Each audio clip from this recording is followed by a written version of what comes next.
In this video, we will be discussing the structure of the cell membrane. When scientists looked at the selectively permeable cell membrane, they described its structure as a fluid mosaic. You might know that a mosaic is a picture made up of little tiles. Like a mosaic, the cell membrane is made up of different parts as well. The cell membrane has two layers of phospholipids, referred to as a lipid bilayer. The lipid bilayer isn't rigid. The phospholipids in it have the ability to move in a flexible, wave-like motion.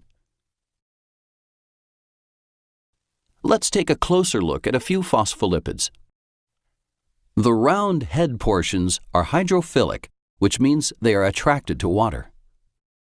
Both the extracellular fluid, meaning fluid outside the cell, and the cytoplasm inside the cell are mostly made up of water.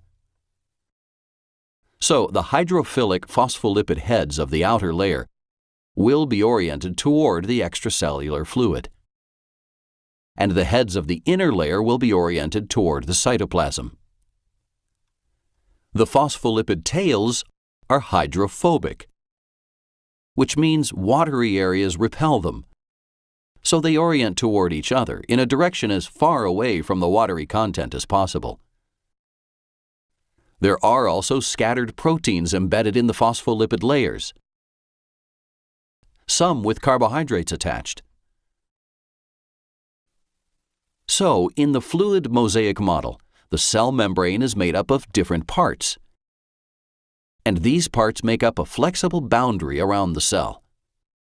But how do the majority of substances get in or out of the cell?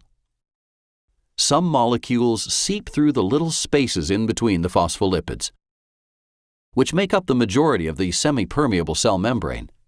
However, other molecules are too big to fit through the cell membrane this way.